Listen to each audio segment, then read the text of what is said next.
So today we are going to review two of the books. Both are actually from Usborne Publishing Company. And those are touchy-feely books.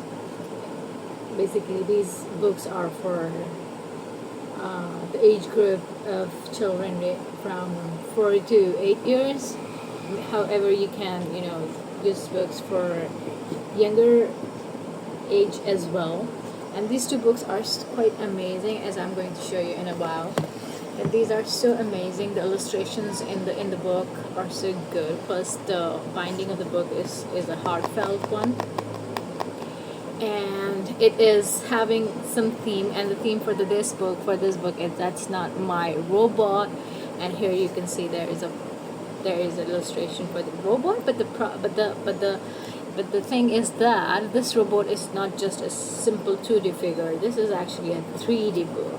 So how you can say for a toddler to describe him about what's a robot? So obviously for toddlers and for younger age groups, 4 to 6, you need to use their senses and explore and encourage them to explore their senses: touch, feel, taste, smell. So for that age group, this book is a perfect choice. So how you can describe them a robot if you are just saying that's not my robot because its eyes are too shiny and you can touch and feel it. It's too shiny, as you can see it from here as well. That's a 3D figure. Now you can see it. Now moving on to the next page, opening up the book. Now you can see that this is a big robot, and it has some texture part over here. So this, the book says, that's not my robot because its hands are too crinkly. Yeah, I can read it. Its hands are too crinkly. Now, as you are touching the hands and these palm area, you would touch and feel it. If I can show it well, you're seeing a layered texture here, and it's crinkling. It means there's some projections. There's a textured page which is having some perforations up and down. So it's too crinkly. The child would touch and feel it and would say, "Okay, that's not my robot." And you can see there's a shiny piece of artwork here as well because its hands are too crinkly. Moving on to the next page. Okay, you should have noticed there is a mouse in each and every page, just for your knowledge.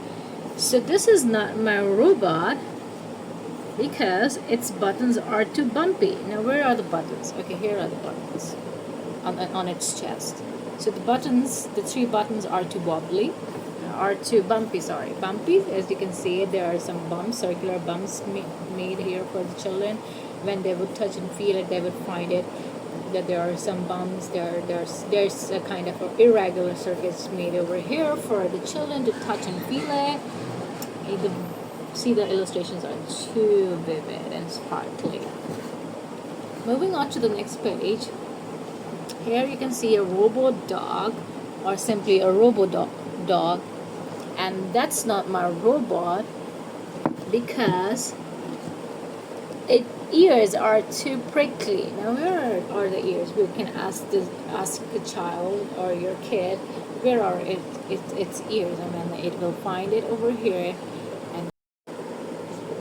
Okay, so it's when you would touch the ears and ask your ward to touch it as well, the kid would find out that the ears are too prickly because if you just scan here, that's the prickly sound because the ears are too prickly.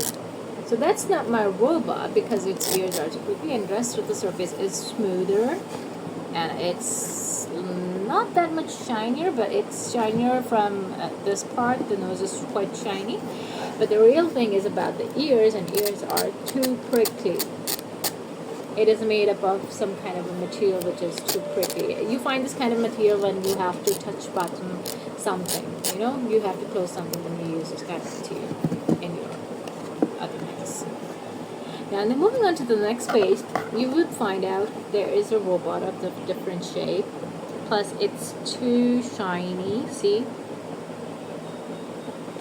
Now, why it's not my robot, as it says over here? Because its feet are too squashy. So where are the feet, first of all? These are the hands, these are the eyes, these are the nose, these are the lips, this is the chest area. And here are its feet, and this is the part which they wanna, your child to touch and feel it. And that's squashy. So it's a cotton pad which they have used it and covered it with a sparkly surface, cotton or maybe some other material. Now I'm pressing it. So it's too squashy because it can be pressed down. So same over here. Its another feet is still squashy. See? That's the squashiness. You can see it from the side view as well. So that's not my robot because it's... Now moving on to the last page. As you can see from here, that's kind of a quite shiny robot. And it has its springs, a kind of hands which are made up of springs. Then there is a circular bob used for its hands, and the eyes, the nose, and the face is made up of a square shape figure.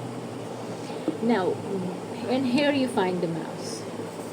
So why it's not my robot? That's not my robot because its antenna are so sparkly. So where are the antennas? There are the antennas. Its antennas are so sparkly. As you can see, I'm changing the dimension of the book. So now you see it. Now you get it. Do you see it, this one? Its antennas are too sparkly. So literally the red antennas are too sparkly, and that's why it's not my robot in a sense for the kid. So that's the 45-page book, but I really find it helpful and for the children because in the early age group we want our children to develop their senses and sense skills and sensory inputs and outputs. We want them to tell them what's yours, what's not yours, because of this, because of that. So here is another book, and that's about It's Not My Mermaid. So I'm gonna review it in the next sitting. So I'm not going to give you a review of it, even not a blink of it, of the inside, what's inside, because that's a surprise for you. I'm gonna show it in the next sitting, and we'll be talking about this beautiful. So thank you for tuning in for the current sitting. We'll see you in the next sitting. So these are the beautiful books that I bought for my nephew, and he really enjoyed it, and I hope you would do it the same for your kids as well. So see you on the other side. Bye.